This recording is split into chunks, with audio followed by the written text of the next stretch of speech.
Hello YouTube, this is Morgan, Airspeed Prime here with my next The Dragon Prince video.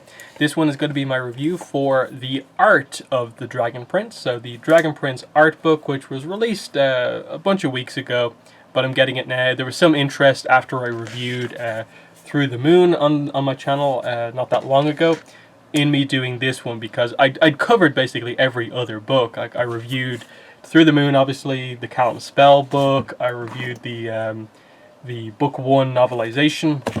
So this was kind of the last release left to cover. So I said, you know, why not? Some people wanted to see it. Why not have sort of a complete collection while there's only a handful of books? And so I got it. So I picked it up for about €26 online. Depending on what region you're from, you might be paying a little bit more. But I thought that was actually a pretty good price. So here it is, published by Dark Horse Comics. So that was really cool to see that they actually have the Dragon Prince stuff, at least for books like this. Because like the comic, for instance, isn't published by Dark Horse, but they did get the, I suppose, license to do the art book. So that meant that, like, oh, I have all of the Avatar and Korra art books, so I know exactly sort of the format that they're going to go for with this book, because just obviously looking at them side by side, you can see both big hardcover books, exact same size, form factor here, pretty much. But obviously they go for a proper sort of backing to this one. They only go for a symbol on the back of this. This is also this is 200 pages exactly. The Avatar art book is obviously like about 16 pages, I think, less than that. And it's a sort of similar story for the Korra art books. Again, same size as this, but this just has a few less pages. And then the main difference between them is pretty much just the amount of episodes that they cover. So with Korra, the art books cover each individual season, and there's 4 art books. With Avatar, it's just one art book for the entire series, all 61 episodes. But for this one, it's covering the first 3 seasons, so it's 27 episodes. So it's like somewhere in between, you know, one of these two art books in terms of what they cover. And so each, you know, book gets its time to shine. Each individual episode gets a couple of pages. This similar style and format to the other art books, in the sense of like the way it's structured is you get a foreword from like Irony Has, then you go into a little bit on early development for the series, then you jump straight into book 1 and it goes through episode by episode, covering the key characters, backgrounds, items and stuff like that that are covered in the series as they're introduced. Then you go into book 2, they do the same thing, go through episode by episode, and book 3, and then ending with some ancillary art. So it's fairly standard. That's how art books are done for pretty much everything at this point, especially a Dark Horse art book. And yeah, it's a really nice book. Dark Horse do nice hardcover, so if you're wondering about just the quality of the book, it's really nicely done for sure. So you can see here, there's the sort of spine of it. Of course, you know, cover's pretty nice, symbol on the back. Inside cover, you have kind of your grayed out map. Again, very similar style and structure to the Avatar one. That's the way the Avatar books are done as well. And then you get your credits pages. You get the people who are involved in making it. As I said, introduction by Irony Has and Justin Richmond.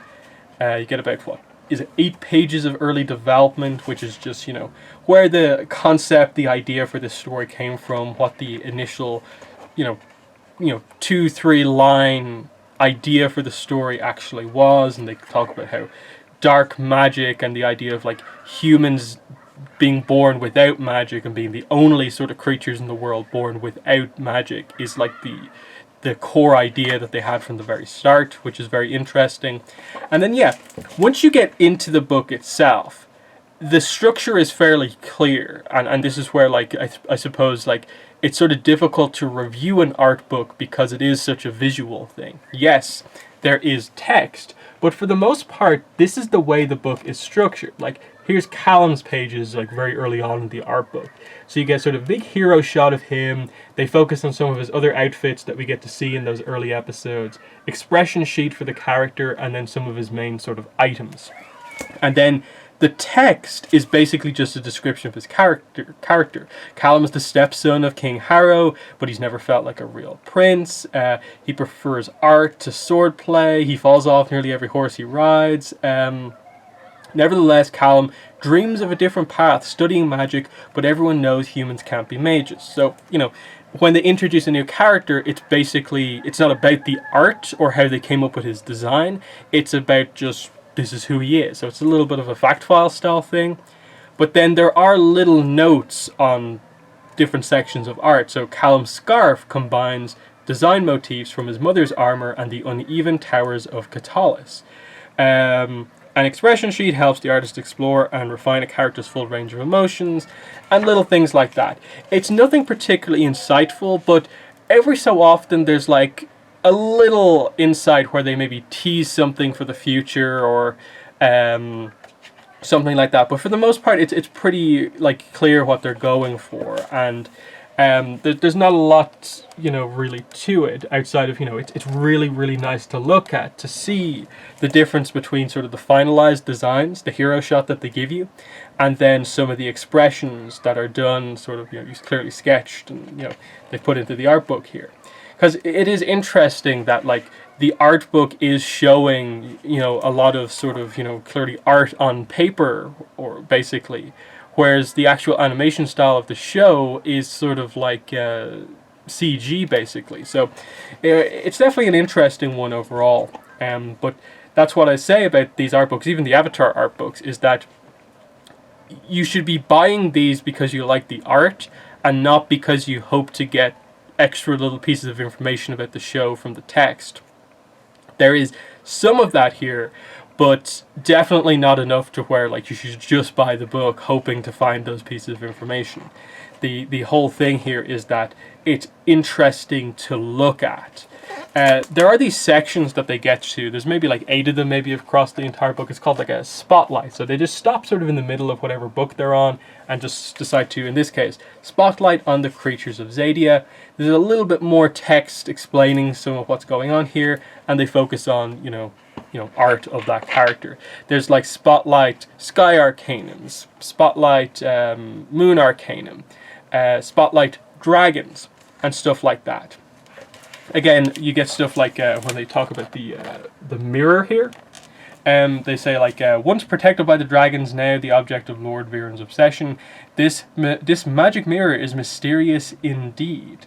So, it's little teases like that of like, we know that is going to be important in terms of how they explain what the mirror actually is and what it's for, the exact details of that, but they're not revealing it right now, of course.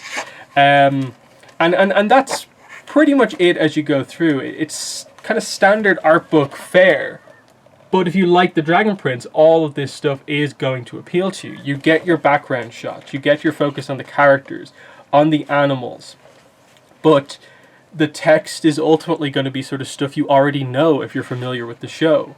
Apart from a few maybe little things that you might find particularly insightful. And then, like I said, the stuff that I find mainly interesting is those spotlights, and they kind of treat it a little bit more like a fact file book, and it feels like it covers a bit more detail than we knew before, in that, like, I think when it gets to talk about the Sky Arcanum, it talks about the fact that, like, okay, it's got wind, it's got lightning, but that another aspect that you can use is also you can create mist with it as well, which I don't think we've really seen used. So it sort of highlights that Callum could develop techniques that are more mist focused as well, which I do kind of like to hear about. And it just kind of begs the question of, like, I suppose as it goes forward, like, I really want to know more about the magic system. I want more depth on a lot of the stuff that the show covered, because the sort of teases of more information that the art book gives makes me wish they'd gone just that little bit more in depth in the show itself. But yeah, there's stuff like, the spotlight on the dragon section, when they get to that, is really interesting, because it does talk about the idea of, like, you've seen like a dragon's related to like this element and this element, but what about the earth dragon? what would that be like? They directly in the text, talk about it in that way. Here's the page here. Though we've only met a few in the show so far, we're excited to discover what's next. A grand earthen worm, or a flock of ocean drakes, or perhaps even a star dragon, if such a thing exists. That's really interesting to me, even though there's no visuals really to particularly go along with that, outside of, I suppose that's going to be what potentially an earth worm looks like, and then like what's this, ocean drake, I guess is going to be what a water dragon is. But the tease that they're maybe considering introducing a star dragon is so interesting to me, because the star is of course the most interesting form of magic because we know so little about it. And they kind of cover that as well, like the page covering Arvos, and they touch on some stuff with the Star Touch elves that we maybe didn't know before, is really interesting. And just to me, like, Star Dragon seems like the coolest possible like animal they could introduce in the show. So I hope in like season 7 or 6 or 7 we can get something like that, because I really love to see what they do there. A lot of people will probably bring up this page here quite heavily. These 3 pieces of text down here, pages from books. These are obviously the pages that kind of, I think Viren went to look for, but he couldn't actually look at them because of the information on Arvos being sort of expunged from history or whatever. And it says here in the text, we chose real-world languages for these old tomes to create some shareable secrets for fans. And if you look online, they've been translated, because one's in Arabic, one's in Italian, and one's in Danish. The one in Arabic, I believe, is just some sort of a poem. Again, they don't translate it within the book, so you have to go outside of that to get it. Which just translate it if you know people are going to translate it, because it'd be more interesting to have it in the book with their version of what the translation is, rather than like any interpretation. But the Italian one, I think, is where the most interesting one is, and that they talk about like the star arcanum, and the idea that, at least as far as whoever wrote this is concerned, the only beings to ever access the star arcanum are Star Touch elves themselves, plus unicorns, which is interesting because, of course, the book 1 novelization covered some extra information on unicorns related to like the origin of the series. And so this establishes that, like, oh, they're connected to the star arcanum. So is that suggesting that there's actually no star dragons, or that star dragons, if they do exist, are so rare that no one's ever seen one? Which it makes it all the more interesting if they actually commit to it. And it just teases some stuff about Arvos. Like, I think ultimately the translation of those 3 passages is probably the most interesting thing in the art book. But it's not really there because you have to look elsewhere for the translation. So it's a bit like, awkward and frustrating. But I suppose that's going to pretty much like end this kind of opening section of this. I'll get behind the camera so I can show off the book just a little bit better, and I'm not trying to like be here like holding it open and like that. But in terms of a recommendation, my thing with this is that, look, it's a really well put together art book. Dark Horse's hardcovers are really nice quality books, and the information and art in here is nice. It's really nice to look at, and the text is decent without going into like tons of depth. The art books are not for everyone though, because if you're not super into the art and knowing the behind the scenes of the art, and you are only interested in the story, there's probably not going to be a lot for you here.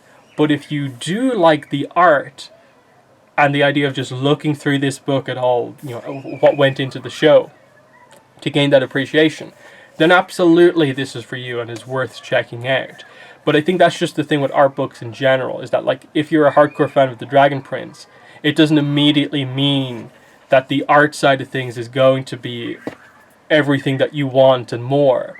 And that's just the point that I'd make. Don't feel the need to, just because you're a fan and you maybe have all the other books, to feel that you need to get this to finish it, because you probably don't if just art doesn't necessarily appeal to you.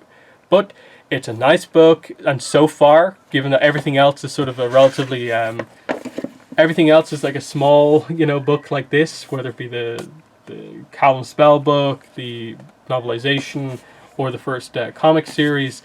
All pretty small books, so having like a big hardcover in your collection is something, you know, interesting. And of course, as the show continues, we now know it's confirmed for its remaining seasons. There probably are going to release another art book for, I guess, seasons 4 and 5, and then one for 6, 7, and onwards, or whatever. So we'll see how that goes, how that plays out. But yeah, I'm going to get behind the camera now just to give you guys a little bit of a closer look at certain sections of the book. Okay, so let's take a closer look at this book from a slightly better angle, just kind of easier way to show it off. So you can see here, it's just sort of pretty standard at the start. You get your sort of basic introduction pages here. Still nice pieces of art, of course, as we go through like the credits pages, and then we get into the table of contents. So you can see here we have an introduction starting on page 6. Early development is page 8 to 14. Book 1 Moon then starts on page 14 all the way up to page 82. Book 2 Sky is 82 to 138. Book 3 Sun is 138 to 184. And then the last 16 or so pages is illustrations and extras. Basically sort of extra art, big pieces of art, which I'll show you off in towards the end. We get the introduction from Arne Haas and Justin Richmond. And again, it's your standard like intro from the creators, you know, saying that, you know, it was late summer of 2015 and Wonderstorm had just moved into its first office, and, you know, that's when their idea of dark magic sort of came about, and the Dragon Prince itself began from there.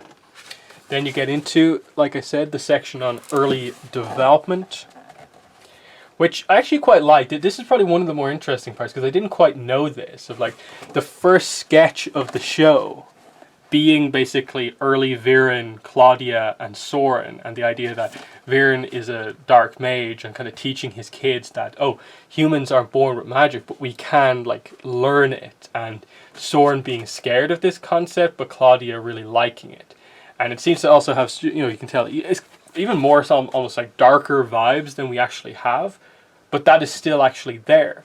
But it is interesting that the spark of the show, as it says here, is in Viren, Claudia, and Soren, and not quite, you know, Zim, the Dragon Prince, Rayla, Callum, Ezran, and so on.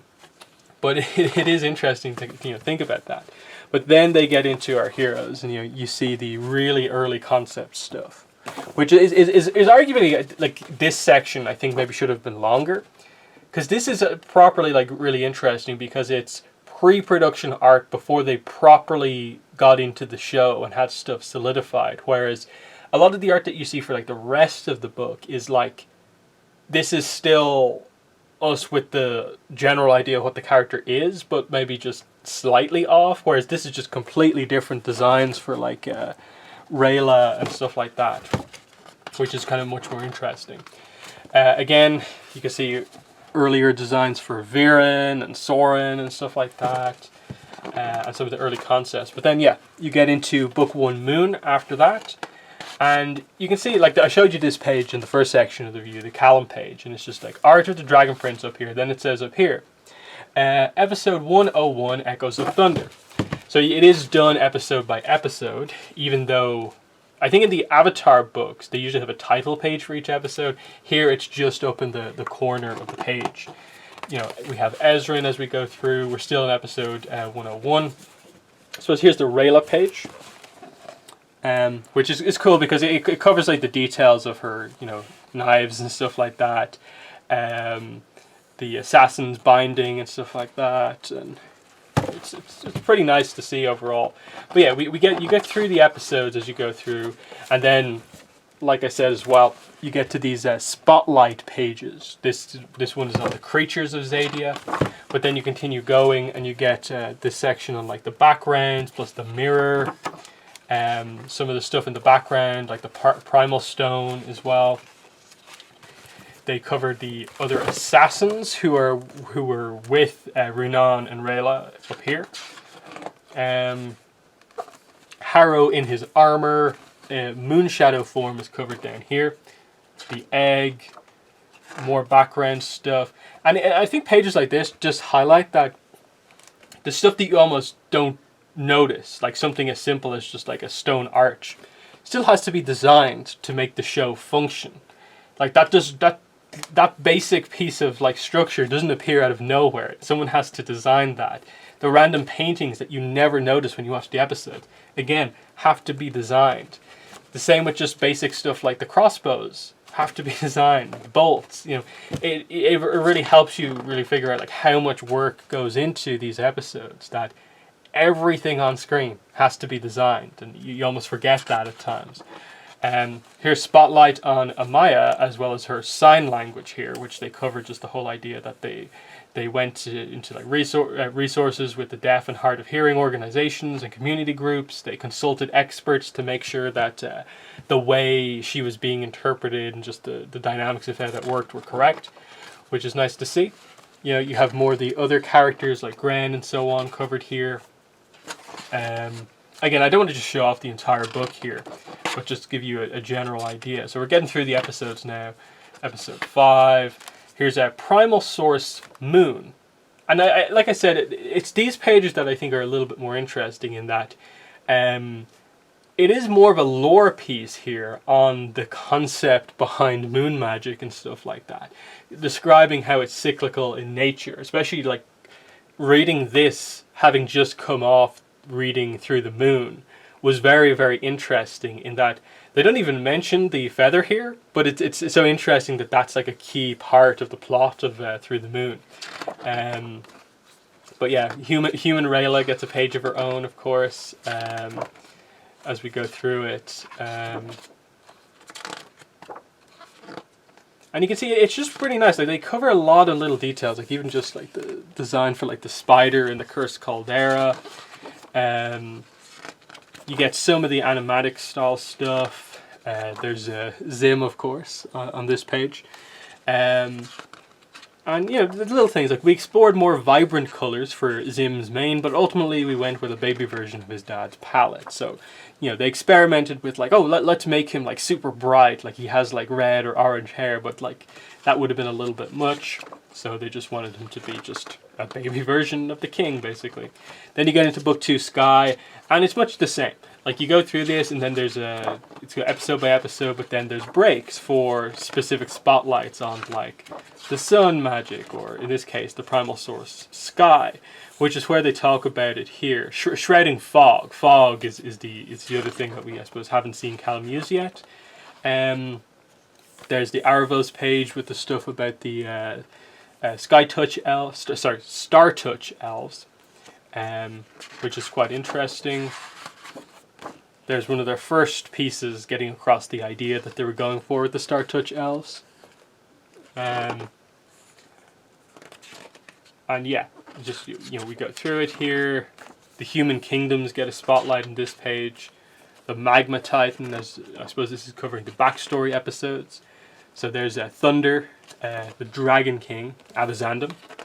And again, so he has some pretty cool, like, different designs. Like this one here, he's all like, he looks kind of crazy in that one. But, you know, really interesting stuff. One of the other dragons, that's where they get into the dragons section. But yeah, I'll pretty much kind of skip towards the end here at this point.